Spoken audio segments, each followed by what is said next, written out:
Get cool stuff for what you were going to do anyway. Drink beer.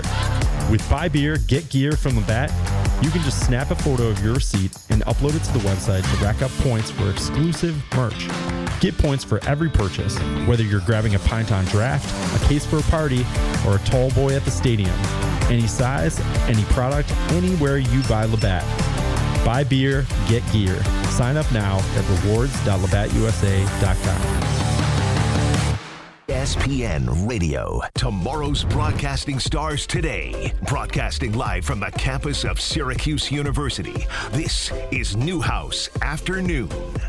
And welcome back. It is 3 o'clock on the dot here at the Newhouse SMC studios. It is Newhouse Afternoon. Glad to have you back here on Q Sports Talk on YouTube and Twitch. I'm Joseph Duffy, joined alongside Hunter Caparelli as well. And we promise you, we even turned away against Syracuse. We know we're both wearing blue. No, we haven't. We are both wearing blue. Away. Joe's blue is a little more Duke blue. I would say mine is a navy. Maybe I'd define it as a Syracuse alternate blue.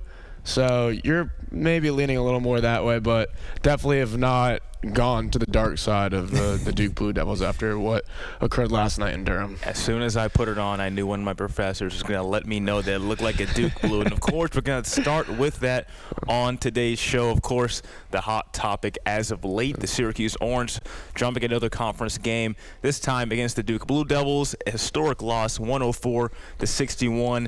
The 11th straight loss to the Duke Blue Devils, the biggest loss in the Adrian Autry era, 1 point more than the biggest loss, which was previously against North Carolina in January of 2024. It was just a hard watch, Hunter. It was a hard watch. Going into the game, we saw Joe Lunardi, bracketologist himself, report that if Syracuse had won the game last night, they would have been back on the bubble watch for the NCAA tournament for an at-large bid. You look at that aspect, you look at the fact that they had won back-to-back games at home against SMU and Cal, which are two quality wins. SMU and Cal are both teams that are also on the bubble looking to get into the tournament. Those are two great wins. But last night was a tough watch. A lot of times there just wasn't a lot of effort, especially in the second half when they went down by a lot. You look at the loss last night, you look at when they went down by 32 points against North Carolina a few weeks ago. Obviously in that game, a lot of people think that UNC let off the gas a little bit towards the end of it. So you have games where Syracuse has gone down by 30-plus points, and then games against SMU and Cal where they've looked really good. They've looked like a team that could play in the tournament and maybe even win a game or two. We're just not seeing that consistency between the offense and defensive side of the ball. And I was just about to bring that up. It was a good run of it, a two-game win streak that was snapped last night in Durham.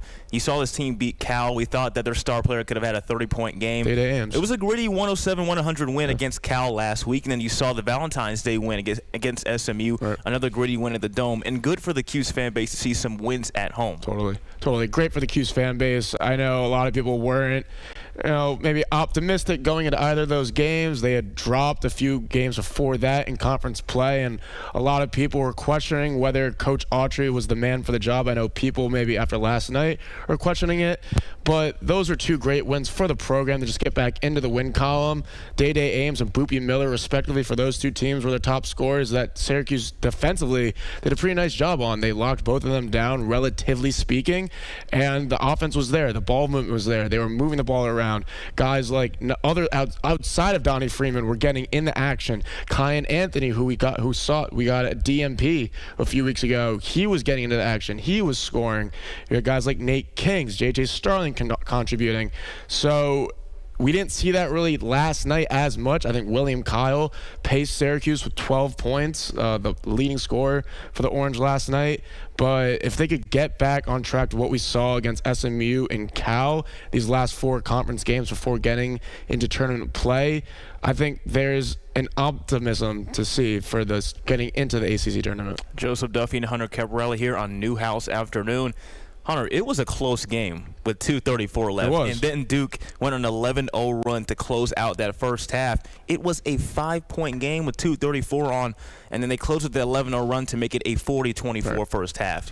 Syracuse was in the game. They were in the game. Devil's advocate, Duke is one of the best teams in the country. You're playing in one of the toughest arenas in the country. Based on Ken Palm, Duke is the second best defensive team in the country. So you already knew going into the game that getting baskets were going to be tough. You just didn't know that the defensive tenacity that we had seen the past couple of games was going to fall through, especially in that second half. I saw a stat that Duke had scored 13 straight possessions, that they actually shot 71% in the second half. That's mind-boggling. At some point, you just got to get a hand up, maybe, foul someone, just throw Duke off their A game, and nothing was going for the Orange last night, especially in that second half. There was a time that the Syracuse zone was feared. It was so patented by the great Jim Boeheim and across his legendary career. And you see the defense that the Orange played last night, hardly getting a hand up, as you were saying, almost letting the guys go past them, almost like an escort. A lot of easy layups, a lot of easy layups. And, of course, a great game by Cam Boozer, the son of legend Carlos Boozer, 22 points, 8 of 10 from the field. Another double-double performance. He did a great game as well. Cam Boozer played great. He's been playing great all season. He's still, I think, even though not a huge fan of Duke, I will admit to say he's probably the front runner right now for National Player of the Year. Duke is very big between Cam Boozer. They have a couple other centers. Who is the 7-foot center, Ngumba on the team. Between him, Duke has a lot of size. So going into the game, you knew it was going to be tough for Donnie Freeman and the supporting cast to lock down Duke's big men down low. And Boozer got everything he wanted. Isaiah Evans was getting everything he wanted, the sharp shooting guard. Evans had 21, Yeah, so for Syracuse, I think the defensive adjustments weren't there for the second half. Duke got everything they wanted to, whether it was inside, outside, in the paint, short corners at the foul line. I think if you're Coach Autry, you look at the tape, you look at what maybe went right in the first half, you look at what went terribly wrong in the second half, and you move forward. You have this big game against North Carolina on Saturday. You just throw out the 37-point loss, throw it away, throw it out of your mind, and you look forward to this huge game against North Carolina on Saturday. I don't know if good defensive effort could have saved them in the long run, but it could have made it a better or prettier final score than 37 points, because like you were saying, this is a talented Duke team, number 3 in the country in this game, and they have a really good matchup coming up in Washington, D.C. this weekend going against the Michigan Wolverines. That's gonna be huge. It should be a great one. It's interesting to see a neutral site game this late into February, but it'll be a fun watch. Yeah, they've been implementing a couple of those the past couple of years, kind of just getting a break in between conference action. You're seeing what will likely look like a tournament game between two of the best teams in the country. I think the winner of that game on Saturday will be the top seed going into the AP poll next week. We saw Arizona, who was number 1 last week, suffered 2 losses. So I'm thinking the winner of that game between Michigan and Duke will end up being the top seed going forward, and potentially go into the front seat to be the top overall seed in the NCAA tournament. Cuse will have to go against number 16 UNC this Saturday on ABC. Still on ABC, which is really interesting this point of the year for Syracuse Orange. No Caleb Wilson for the Tar Heels. How do you see that game playing out? Without Caleb Wilson, it will be much closer than anticipated. Caleb Wilson is the MVP for North Carolina. He's one of the best players in the country, one of the best freshmen in the country. So without him, this game will definitely be closer. You look back at what occurred in Chapel Hill 2 weeks ago when Syracuse went down 32 points and was able to fight back and ended up making it a 6-point game. I think without Caleb Wilson, this should be a much closer game. UNC plays tonight at NC State. Henry Vasar, UNC's second best player, their starting center, is questionable for that game. If Caleb Wilson and Henry Vasar, their top 2 players, are both out on Saturday, I think this is definitely a game Syracuse can win. They could potentially even do it convincingly. And I think UNC is going to be on watch going into the Dome on Saturday. But it sounds like we have a caller. So we have a caller, Mark from New York City. How you doing, Mark? Great job. Joseph or Hunter, one of you, just a quick question. I hear you guys talking about Duke and UNC. It looked like UNC got another 5-star recruit today. Duke looks like they have another 3 or 4 5-star commits coming in. And when you look at Syracuse basketball, they have 0 recruits coming in. And, it seems like Donnie Freeman might, probably test the NBA waters. William Kyle's leaving. And I think we have a few other seniors, JJ Starling. How much concern do you have that we don't have one single recruit coming in, to the team next year? Just want to hear your thoughts on that. Well, you look at the preseason and, how Coach Autry was projecting how this roster would look. It didn't sound like there was much hype, even when he was saying that he had a vision about this team. You're seeing right now, the end of that, because there's nothing to really – I get how some Q's fans feel like there's nothing to really look forward to, and you're seeing how this team is not great at shooting free throws or even from the field. I don't know how Q's is going to rebound, but it's going to take time for them to get back to the level that they had in the days of, prime Jim Boeheim back in the good days of the Big East. What about you, Connor? I see it both ways. Today's day and age of the NIL era, it's allowed teams to not do as well in recruiting and essentially grab as many good players as they can get in the portal, whether it's experienced sophomore or junior players. As far as the other angle of it, I think it definitely is somewhat concerning that Coach Autry hasn't gotten on the right track as far as next year getting in top recruits. North Carolina, they got Dylan Mingo today, the top point guard in the 2026 class, which as a UNC graduate I was super excited about.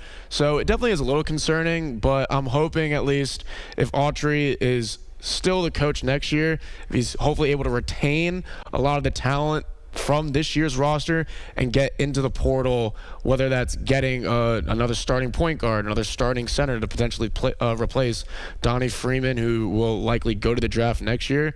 So I think it goes both ways. Hopefully Coach Autry could do well in the portal, but also maybe, this late into the recruiting cycle, maybe strike gold with one of those top 100 players. It's going to be hectic for Syracuse coming up. Going to have a new president of the university, a new athletic director, as John Wildhack already said that he is stepping down, and then a new men's basketball coach.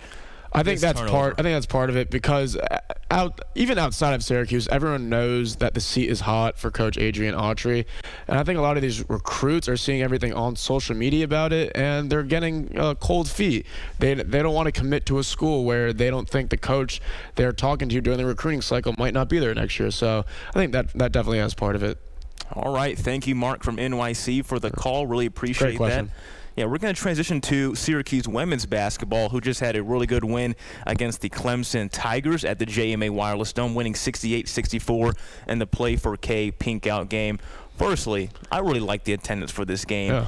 We've been seeing just yesterday, our host yesterday on Newhouse Afternoon would talk about more support for women's basketball, and I absolutely agree. It'd be awesome to see, more seats full like yesterday against a really solid Sean Poppy coached Clemson Tigers team. And Sophie Burrows, are you kidding me? Oh, yeah. What a performance yesterday. 19 points and 16 rebounds. We knew that Syracuse would have the length advantage, the height advantage rather, against the Tigers. But what Sophie Burrows was doing was a career game yesterday. Joe, you were actually on the call for this one, so you got to see it front row and center.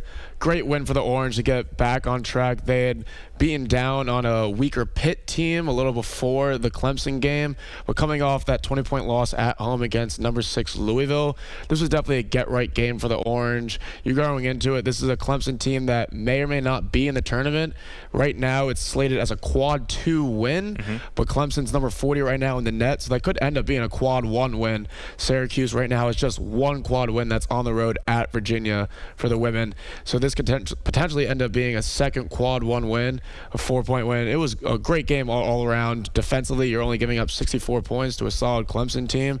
And I think down the stretch, it was very back and forth. Syracuse had the lead, but it wasn't by much. I think that the fact that they were able to close that game out, that's going to help you in the long run going into ACC and NCAA tournament play. You saw how last Sunday against number 6 Louisville, this was a team that really got stuffed, especially in that first quarter, a 28-6 deficit. Didn't make a field goal in that first quarter. The fans were clapping the entire first quarter, waiting for a field goal to be made, and couldn't sit down until the second quarter. This is another good defense in the ACC, the second best defense, giving up 57 points a game in Clemson. You end up putting up 68 on them in the win.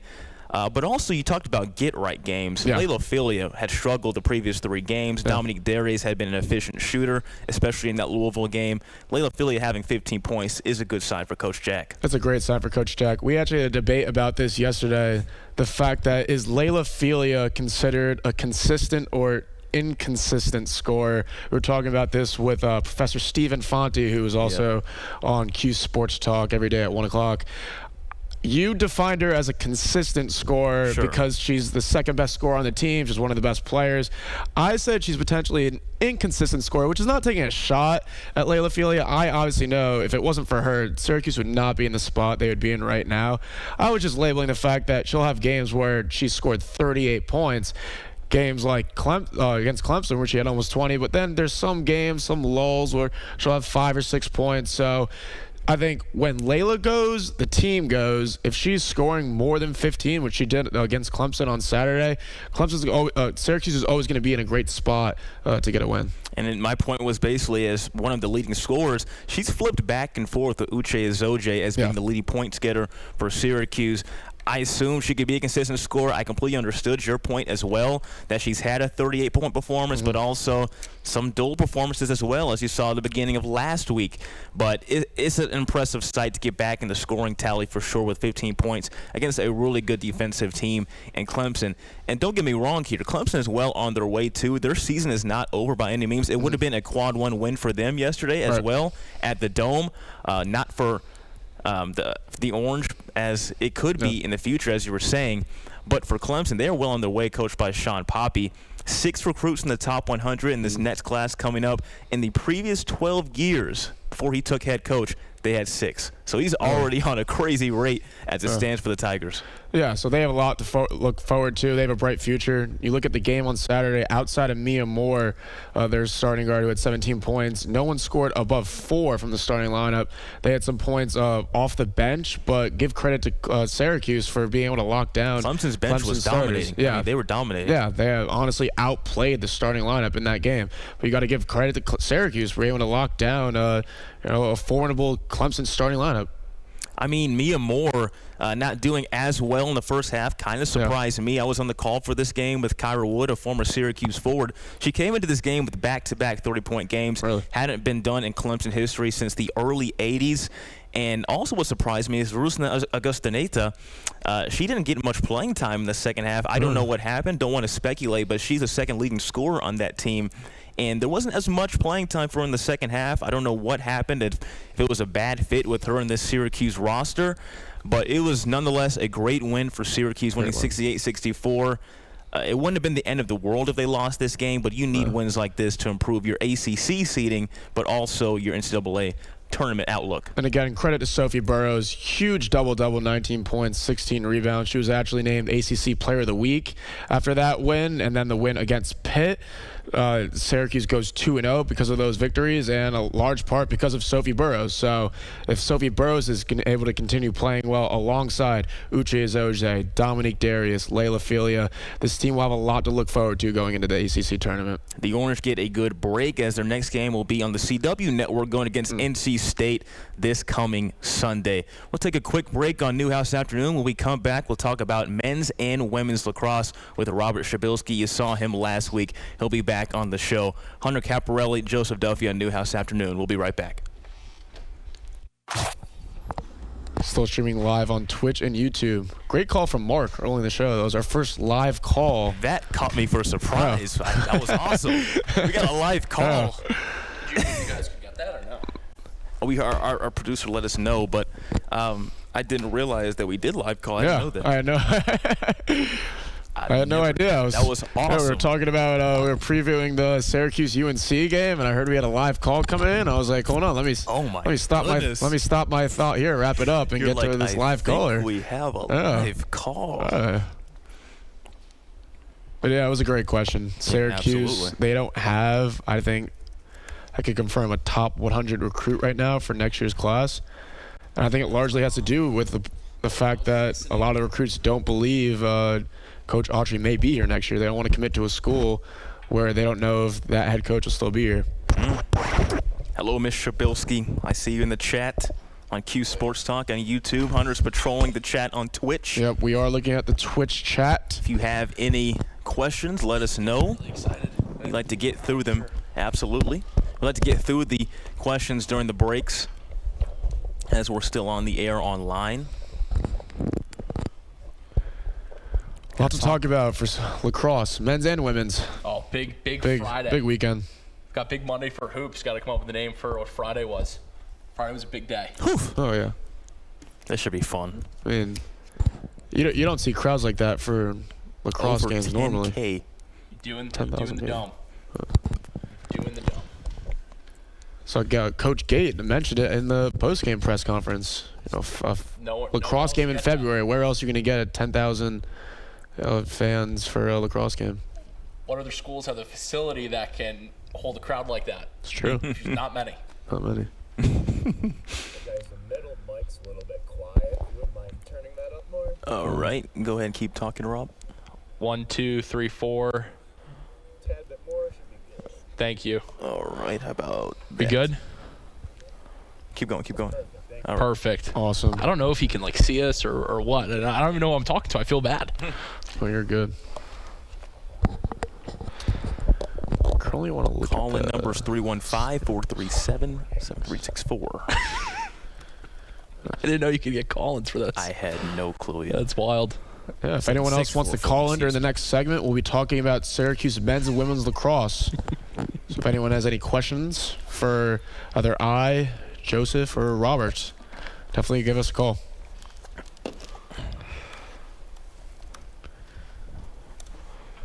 Look at my computer standing out like a sore thumb, being the one Dell guy, as y'all have the nice, we'll get you an nice Apple sticker. Apple computers. Yeah, You know that one all great meme that computers. everyone's like, I only see people in the coffee stores just so they can show off their Apple laptops, the Apple logo. I'm a loyal Dell guy. I think the Cuse is going to come out firing on Saturday. I'm a little worried as a UNC fan. Should be a fun one. It's gonna be packed, right? You have to assume because it's a historic team. Yeah. What jersey are you going to wear, Hunter? I'm covering the game actually for 24/7 Sports, so you won't see me in a Syracuse or North Carolina jersey. I'll be wearing probably for neutral the best. colors Saturday afternoon.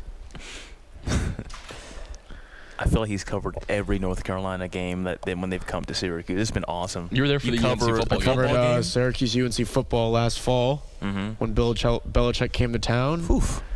I'm now covering this basketball game this Who would have spring. thought Bill Belichick would have been in the JMA Wireless Dome Still hard to like believe. 2 years ago? Still hard to believe. Bill Belichick came to coach in Syracuse. That is nuts. So I'm actually looking on the 2026 recruiting basketball portal for 24/7. It doesn't look like Syracuse has a single 2026 recruit, unfortunately. Yikes. Not a single recruit. It's going to take a while to rebuild. The topic You know, will... I think the main reason is these recruits are probably hearing things on the inside, and they're hearing things on social media, and they don't want to commit to a school and then have to decommit and recommit to a different school. Mhm. So ESPN 97.7 and 100.1. Watch live on CubeSportsTalk.com. Tomorrow's broadcasting stars today, broadcasting live from the campus of Syracuse University. This is Newhouse Afternoon. And we are back inside the SMC studios in Newhouse. It is Newhouse Afternoon at 3:22 o'clock. Joseph Duffy with Hunter Caparelli, and we are back with our guest analyst, back for a second appearance, Robert Shabilsky, to talk a little bit of men's and women's lacrosse. How you doing, Robert? I'm fired up to be back. Big weekend for Syracuse men's lacrosse. I mean, what a great weekend it was. My first time personally seeing a lacrosse game in person. I mean, I've never seen a crowd like that for lacrosse in general, even from, a TV standpoint. But that's why you come to Syracuse, and that's why Garrett Gate was talking about there's no other place you can watch lacrosse like this, as Syracuse men's lacrosse is your new #1 team in the country. I mean, for me, it was really cool being at the game. I got to photograph and be on the field, and I was getting texts from some of our buddies that were at the game. Were like, "Rob, this is awesome. This is so cool. Can't believe I haven't been to a game before." And so that's the kind of game that makes new fans of our sport.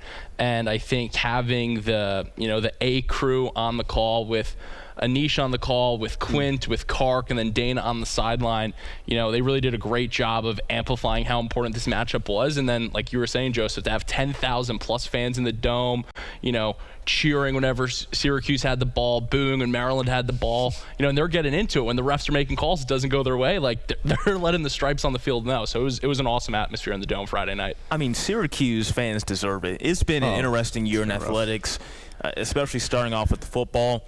And going from training camp, having a little bit of hype with a guy who played in the Peach Bowl at the time, the Orange Bowl, and Steve Angeli looked all right in there in Florida for Notre Dame. Then you get this guy who you think can really take this program to the next level after Kyle McCord, and it just was not the good season that they envisioned in that second year in the Fran Brown era.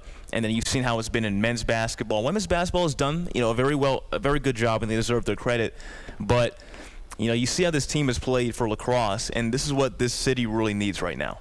Syracuse is a lacrosse school. It's a lacrosse school. At this point. Having all those people out there and supporting the team is awesome. And like you were saying, Joseph, like Coach Gate, just really excited to, have the fans in attendance and have the community really rally around this team. And it's disappointing for students. The basketball season hasn't gone the way people thought it would. Football was a little disappointing, right? But to have Syracuse now be the #1 ranked team in the country for the first time since that 2020 season when COVID shut it down, I think it's really exciting, and there's a lot of things to look forward to the rest of the year. Looking back at the game on Friday, if you had to pick one reason why Syracuse was able to beat #1 Maryland, what would it be? I think the game planning for Joey Spallina just really stood out to me. I said last week, I think I wanted to see the midfielders step up big. The midfield depth on this team is so deep. There's so much talent there. And I think Coach Gate and Pat March came up with a great plan for Joey to have success. He wasn't beating Will Schaller one-on-one, but they were setting really good picks for him. They were setting screens that he could shoot around. And for him to end the day with 4 goals and 5 ground balls, I think that's a huge win for Syracuse. It got a little scary in that third quarter as Maryland went out, scored Syracuse 4-3. But how about the closing stages with Jimmy McCool? That fourth quarter was almost just perfect. Yeah, it was unbelievable, right? I mean, Maryland scores 1 early in that fourth quarter, and then they don't score again for the remaining 13 minutes. Unbelievable, right? I know Jimmy McCool sometimes doesn't have the gaudy stats in saves and save percentage, but at the end of the day, when they needed a stop, he came up big, and Riley Figueres and Billy Dwan did an unbelievable job. And how about Chuck Kaczynski, the LSM, getting moved down to play close defense against Braden Erksa? He did an unbelievable job. Joseph Duffy with Hunter Caparelli and Robert Shabilsky, the guest analyst on Newhouse Afternoon. Yeah, the Orange now 3-0, Rob. They've won the ground ball game and the turnover game in all 3 wins. Do you think this has partly to do in credit to why they've been able to win all 3 games? Yeah, I mean, the first 2 games against BU and St. Joe's, obviously a little bit of lesser competition, but winning the ground ball margin against Maryland, that's a difference maker right there. And Syracuse, quite frankly, they just made less mistakes down the stretch. I mean, watching back the game, they were so aggressive, so relentless on defense, sliding aggressively, really tenacious on that backside of the ball. And, after Bo Hahn scored the final goal with 7 minutes to go, that D unit was just locked down. Maryland couldn't get anything. And Jimmy McCool, like you were saying, Joseph, came up big in the final minutes when they needed him most. Who was your underrated performer, if you could pick one specifically for Syracuse in this victory? Because, I mean, this was not a dominant win, but, this is how you want to start off after having a disappointing way to lose your season by these guys bouncing you out. Yeah, I mean, I think it's got to be Wyatt Hoddle, right? I mean, he opened the scoring for the Orange. He had 2 goals and assists on the day. Not the flashiest numbers, but I think going into this year, I think who at the midfield is really going to step up. I don't think many people would say Wyatt Hoddle, right? So he had a really great day on Friday, turning the corner, and he's a small guy. I think he's listed at 5'7". He's like a water bug out there. He's super quick, super fast, and he really stood out for me Friday night. I had a source tell me that Joey Spallina has been telling people since last fall that they were confident that they were going to be in the championship again, or not again, but in the Final Four and be potentially in a position to win the championship this year. This was their first win over a #1 team since 2017. It's their first win over Maryland since 2009. Are the Syracuse Orange the team to beat now after this win over Maryland? I think they're definitely up there, right? I think it changes the scales a little bit. Now Syracuse is going to be the hunted instead of the hunters. Hunter, going down the stretch there, right? But, I mean, the season is still so early, and I think a lot of people in that post-game press conference were like, Coach Gate, Joey, you're going to be the #1 team on Monday. What does that mean? And Joey interrupted his coach and said, it means nothing, right? That #1 rank, it means nothing right now. the only thing that's going to make this team happy is being the team that cut down the nets on Memorial Day Monday in Charlottesville. And that's the expectation. That's what this recruiting class came here to do.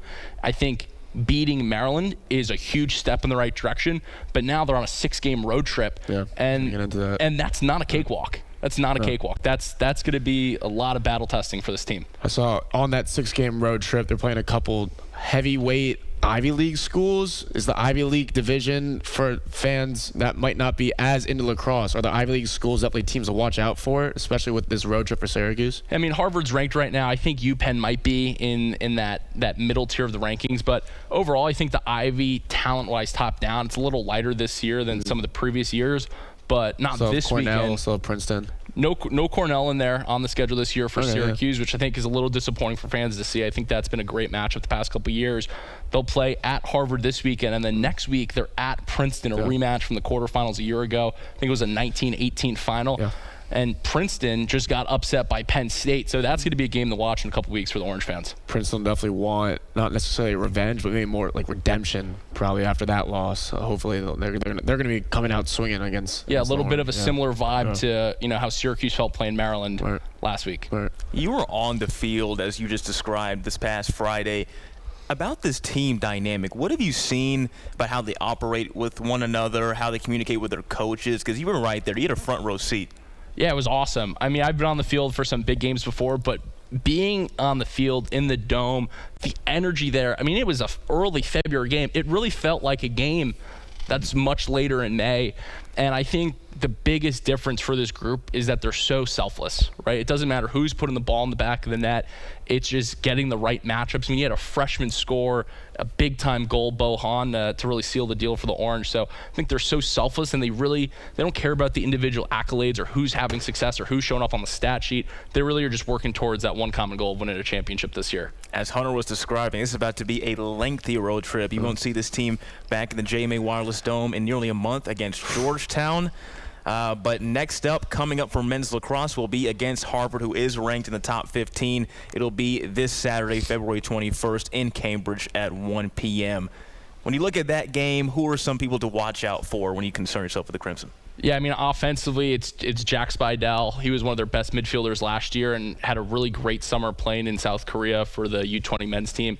And then Teddy Malone, he led Harvard in points against Providence this past weekend. So Harvard actually plays tonight against Colgate. So they'll have 2 games under their belt before they face Syracuse this weekend. As far as face-offs, John Mullen won 11 of them against Maryland. He also had a team-high 7 ground balls. Outside of Joey Spallina, is John Mullen that player to watch? We were talking about underrated players that are potentially, not under as much spotlight as Joey Spallina. Is he one of those guys? I don't think you can say he's an under-the-radar kind of guy. I believe he was a preseason honorable mention All-American. Right. He's a big part of this team and a big part of their success, and he dominated the face-off battle in the first half. But in the second half, Henry Dodge really came back and made that face-off battle much more even.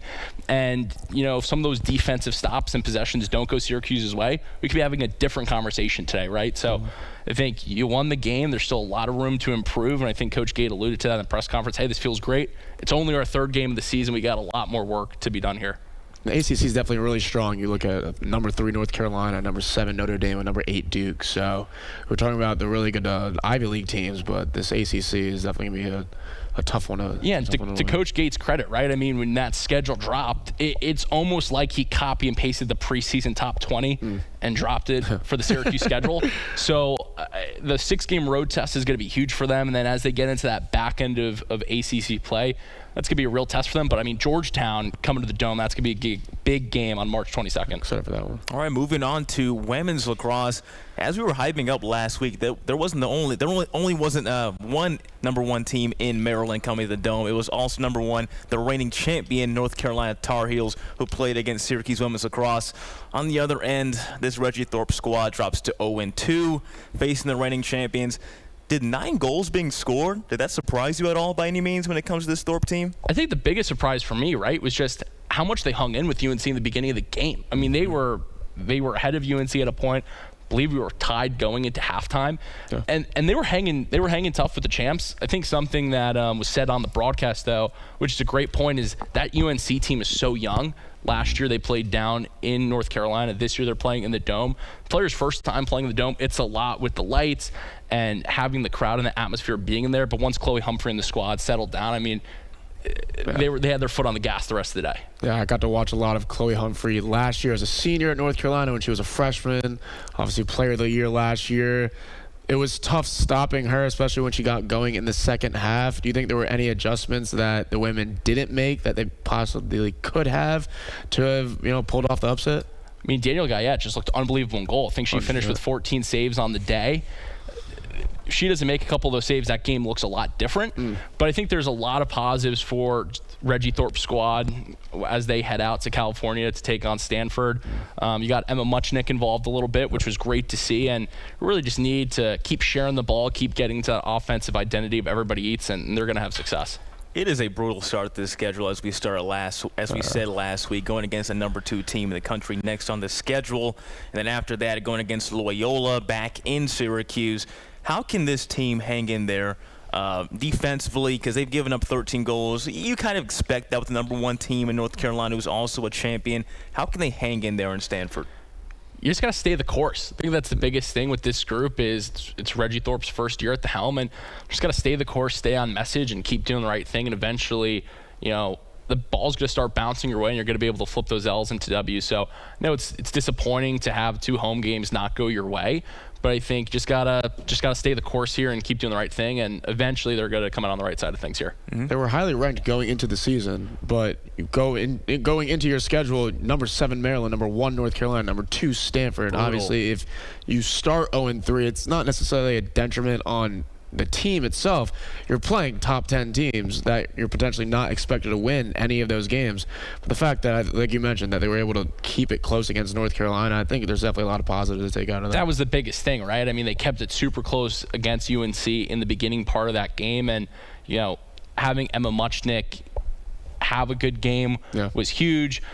Molly Guzik played really well, but really just have to keep dodging, drawing that double, and passing the ball. When we're playing hero ball and we're dodging to get to the rack ourselves, it's going to be tough to have success. And those Reggie Thorpe offenses like he had in Florida that made the Final Four last year, it's really predicated on sharing the ball and having everyone get involved in the scoring. I will say I was at that women's game. As far as the fans go, it definitely felt like a 50-50 split between Syracuse and North Carolina. So even though Syracuse had the home field advantage per se, I don't know if that necessarily opted out from the fan perspective on Syracuse goals and North Carolina goals. You're definitely getting energy from both sides. So yeah, I mean, they travel well, right? I mean, I got to meet Jenny Levy's husband after the game, and they had a huge fan squad there. And I mean, North Carolina, they won the national championship a year ago for a reason. And those parents and those fans, they're excited, and they're hoping to make it back-to-back this year after a good start to the year for them. Yeah. A little less surprised at the Maryland,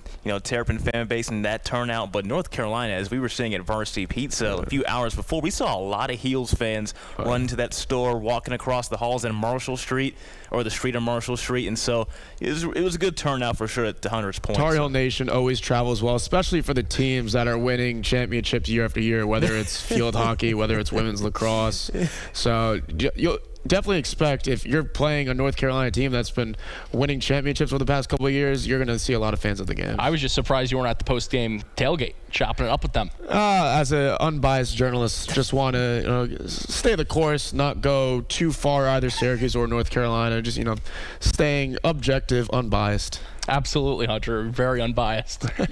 Reggie Thorpe, Syracuse women's lacrosse will face Stanford this Friday, February 20th at 8:30 ET, 5:30 on the West Coast. Robert Shabilsky, thank you for coming on again. Absolutely. Hopefully we get to talk about another big dub next week. No, I won't say where I was sitting during the actual game. He was behind the UNC bench. It was potentially right behind the UNC bench. Oh, wow. So I wasn't going to bring it up, but now that it came into conversation, he was right behind the UNC bench. Every time Chloe Humphrey was scored a goal, he was like, yeah, there we go, Chloe. I mean, wow. This kid is the biggest UNC homer there is. I don't think there was any video of this happening, so I won't say it did happen. I won't say it didn't happen. All right, well, it's 3:38 on Newhouse Afternoon. Joseph Duffy and Hunter Caparelli. Robert Shabilsky just talked about lacrosse. We had a great conversation. We'll be right back talking about NBA All-Star Weekend. We'll be right back on Newhouse Afternoon. Still streaming live on YouTube and Twitch. Awesome. Thanks, boys. It was a lot of fun. That was awesome, man. Great convo. This kid's such a liar. Sitting right behind the UNC bench. Well, you're asking about the post-game tailgate. I didn't go to that. I'm But shocked you did it. I thought you would have been there. we had intramural basketball. That's true. That was a big game for you guys. Yeah. That win or what? If it wasn't for me and Joseph, the intramural basketball game, I potentially would have been at the Sure you would have. post-game All the tailgate. girls would have recognized you. Oh, let me see something. No comments recently. Thank you, guys. No problem, Rob. Do you need me to hang around? Am I good to? Oh, if you want to, it's up to you, man. You got the trial tonight. Where is that? Oh, Oh, good luck with that. Oh, man.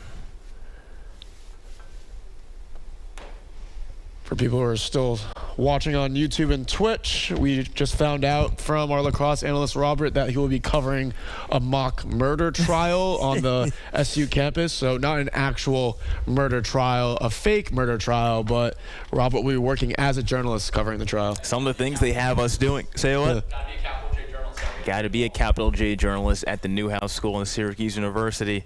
Got to cover a fake murder. Yep. See how well you can turn in a package and follow court proceedings. It's going to be fun for our group and Professor McGinn. We're not just sports journalists. Oh, yeah. They're creating the total journalists here at Syracuse. That's what they tell us as broadcast digital journalism majors. Not about just being a sports broadcaster, which a lot of us want to Of course. in Newhouse. And much of the dismay of some of our news professors. But, you know, they want to create a total journalist who can cover court, who can cover entertainment, who can cover sports, serious politics, Right. pretty much anything. All right. Yeah. Staying versatile. Yep, for sure. If you have any questions, let us know. We're still live on YouTube and Twitch. Mark from NYC, thank you if you're still listening for that call earlier. Yeah. We do take calls. All right, good luck. Thanks, Rob. Thank you, Rob. We're going to hop into a little NBA All-Star talk. Yeah, So yeah. we'll bring it up when we get back on radio. The highest ratings in 15 years for NBA All-Star. I think part of that maybe has to do with the fact that it was on NBC the last how many so years. It had been on TNT. So I think the fact that NBC gained the All-Star game back, the fact that the Olympics are on NBC right now, the fact that they made the change from the East-West, and then they were doing captains drafting teams, and now this year they were doing the USA versus the world. And the fact that NBC was able to use that and leverage it for the Olympics, I think was maybe a pull for a lot of fans. They also started it a lot earlier, which I was surprised about, but it seemed like it worked well. Do you want to go to the end of the show with this and then float wrap around thing at the end, or do you want to make this a quick segment and then take a break and then close it? We could talk this and then wrap back up with some SU basketball, maybe previewing. So do another block after this? Yeah, We just got to make this quick then, probably like 5-6 minutes. that's fun. Yeah. All right. Hopefully that's possible. 3-point contest. I don't think we have to stay on All-Star Talk too long. 3-point contest was interesting. Damian Lillard won it. He's currently recovering from his Achilles tear, so he hadn't played an actual game this season, literally came off the couch and then won the 3-point contest. I guess because the injury is more making lateral moves, the fact he's probably not running up and down a court. I think with this contest, since he was just walking around the 3-point arc, he's still a great shooter and was able to win it.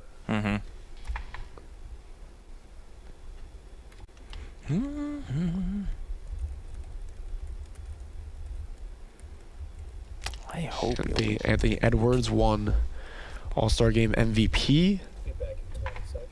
All right. All right, I'll try to make this like 5 minutes, Yeah. and then we can take a break and then have a nice close wraparound. Yeah. Watch your favorite ESPN Syracuse ESPN. sportstalk.com. Tomorrow's broadcasting stars today. Broadcasting live from the campus of Syracuse University. This is Newhouse Afternoon. And we're back on Newhouse Afternoon, 3:43. Joseph Duffy and Hunter Caparelli on their Tuesday show. Going to talk about NBA All-Star Weekend.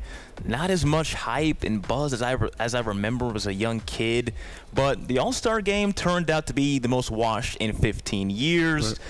All-Star Saturday night, though. Let's start with that. It seems like it's fallen a little bit. It definitely has fallen a little bit. We were talking a little bit about it during the break. I think credit to NBC for being able to get those ratings, best ratings in the last 15 years.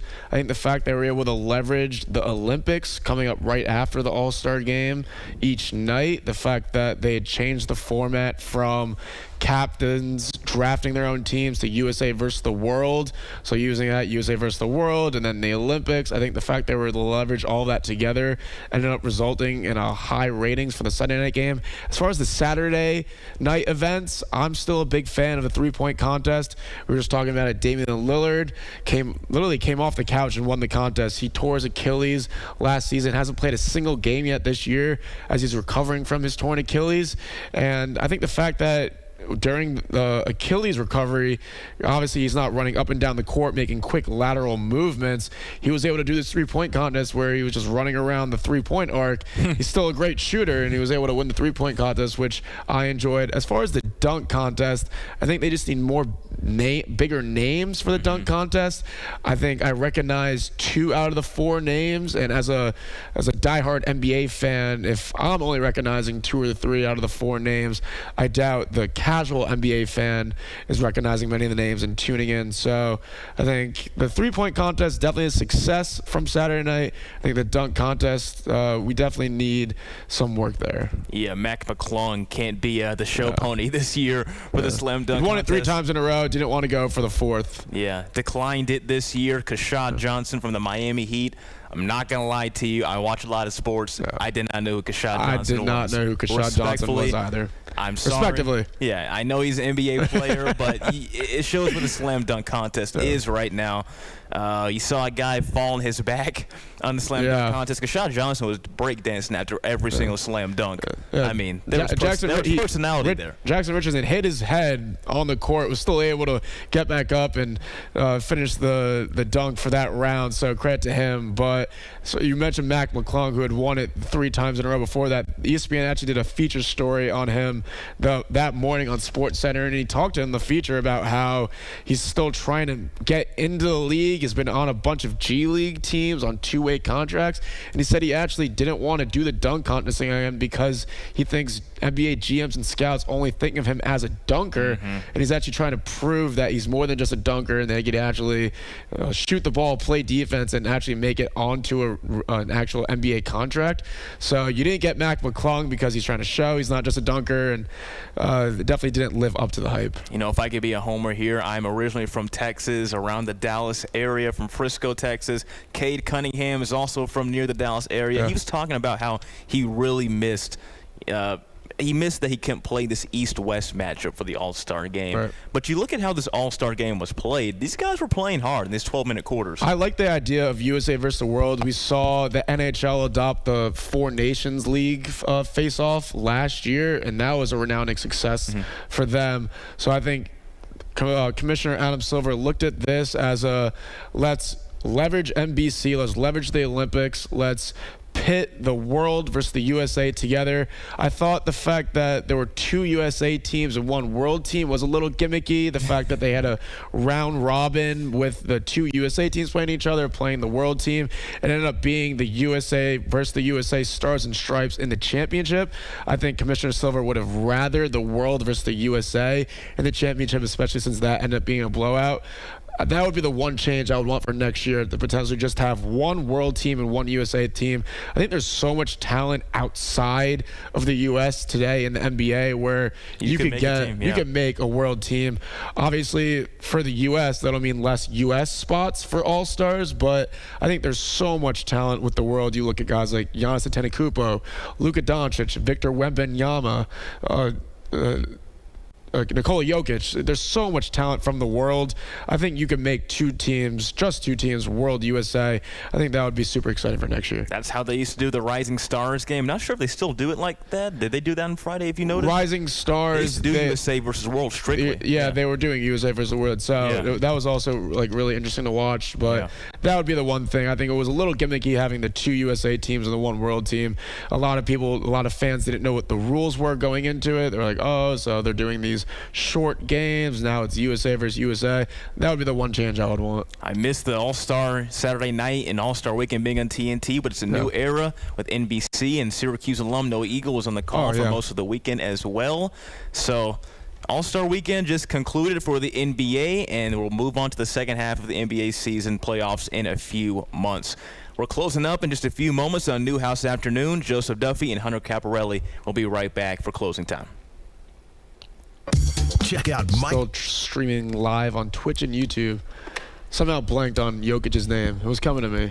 I was like Giannis, Luka, Wemby. Oh yeah, Jokic. I left you out on an island right there. I didn't know. No, you were fine. It was coming to me. I don't know why. I don't know how I almost forgot Jokic's name. I was like, give me 2 seconds. It'll come to me. Star Stripes in world, man. Interesting All-Star games. They were playing hard, I will say. They were playing hard. That buzzer beater at the quarters. Yeah, De'Aaron Fox hit the buzzer beater to win it for the Stripes that one game. The championship, I think the Stripes weren't as, they were more, they were like older veterans. It was like LeBron, KD.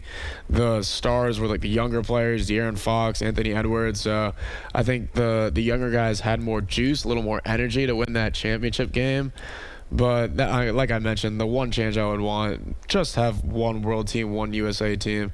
I think there's enough talent between the two, especially since you're looking at some of the older guys like Curry, KD, LeBron, who outside. I think KD will be in the All-Star game next year, but who knows with LeBron and Steph Curry. So I think there's definitely a good split between a World team and a US team, especially if you're going to put Karl Anthony Towns, New Jersey native, on the World team. I would have loved to see more energy on All-Star Saturday night, man. It just felt like it used to be a party, bro. You used to hang out with your friends to watch the 3-point contest, the skills challenge, the slam dunk contest, and it just felt really dead. And to your point, as you were saying, like, they rushed that, in an abnormal fashion as well, because the Winter Olympics were also on NBC, so they started earlier on the West Coast, and they had to rush through and have a hard deadline, I guess, at 7 or 8 o'clock. Right. And so to get back to, Milan Cortina, to have the Winter Olympics, they had to get out of there really early. Leave and this Sunday. Yep. So super excited about that. Obviously, a lot of eyes on men's ice hockey. After, like we mentioned earlier, the 4 Nations League, I think that was attracted awesome. A lot of fans, even like outside of hockey, to watch it. I know I'm not the biggest hockey fan. I was tuned in. You're watching Canada and U.S. players fight each other. I'm tuned in. So I think the success that brought, I think a lot of eyes are on this last week on the Winter Olympics, especially with men's ice hockey. The women's ice hockey team for the U.S. has been absolutely dominating. I saw they allowed, I think, 1 goal in all 5 games they're playing for the gold. So they've been really good, and excited to see the women and the men potentially play for a gold medal. And you're about to see the USA and Canada face off in the women's hockey final for the Winter Olympics. Should be a fun one on February 19th at 1:10 p.m. on the East Coast. U.S. is a heavy favorite. I saw about, I think, minus 500 odds on the sports books. So, I don't want to jinx them, but it seems like they should hopefully have that one in the bag. It should be a fun one. Always fun to watch U.S. Canada in any sport, but especially in hockey, because there's a little bit of tension. Hate to be that guy, but there's a little bit of, friction between the countries right now. Yeah. So whenever you see this matchup now, there's going to be a little bit more, pressure and eyes on the matchups these days. And you saw it last year in that 4-nation face-off, which I'm not going to lie to you. I am not the biggest NHL fan. No. I like the Dallas Stars. I watch definitely more in the second half, but I would not mind that being the new, replacement for the All-Star game. Oh, yeah, totally. If they did that every year. Yeah, I love that. I think because they were doing the Winter Olympics this year, the NHL is actually on like a month break because of the Olympics. Olympic break. But super excited to see how the men's side turns out. Yep. Super excited. I cannot wait to see what the U.S. can do in hockey after Slayman had a rough go of it against 2 games ago, just letting one go from center ice. Yeah. Yikes. Swayman, excuse me. Yeah. They get my guy Jake Ottinger at their goal. Oh, yeah. Get this. I think Swayman's colorblind. I didn't know you could be colorblind in hockey. I didn't know that was possible as a goalie. But I guess you just have to see the black puck. Yeah. All you have to see is a black puck. Awesome. All right. We'll 3:55:20. So to wrap up, we get back. It's 3:55:20, the hard cut, right? Yeah. All right. I think we just wrap up here with a little men's basketball. All right. 4 games left. Watch live on QSportsTalk.com. Tomorrow's broadcasting stars today. Broadcasting live from the campus of Syracuse University. This is Newhouse Afternoon. Getting ready to wrap up here on Newhouse Afternoon. Joseph Duffy and Hunter Caparelli. Syracuse men's basketball with 4 games left, Hunter, after a really heartbreaking or crushing 37-point loss against the Duke Blue Devils last night. What can they do against UNC this Saturday on ABC? Syracuse got throttled last night, but like I mentioned earlier in the show, you just have to throw that game away. It was their worst loss this season, one of the worst losses in the Coach Autry era. You just have to throw that one away. Look forward to Saturday. UNC has a midweek game tonight at NC State, so a tough game on the road. They're a little banged up right now. Their top player, Caleb Wilson, is out with a wrist injury. Their second best player, Henry Vasar, is questionable for tonight. Could end up being questionable again on Saturday. Syracuse has nothing to lose. All right, they're right now off the bubble. They have a chance to get back onto the bubble with a win on Saturday. So a lot to look forward to for them. 4 games remaining. They end up playing Wake Forest, Louisville, and Pitt after. So I think those are 3 winnable games. Louisville is really, really good, a heavy guard-oriented team. So excited to see what they could do Saturday and the rest of the season forward. Well, that'll do it for us in Newhouse Afternoon. Hunter Caparelli, who was with Robert Shabilsky talking lacrosse, and Joseph Duffy. We'll see you next week. Is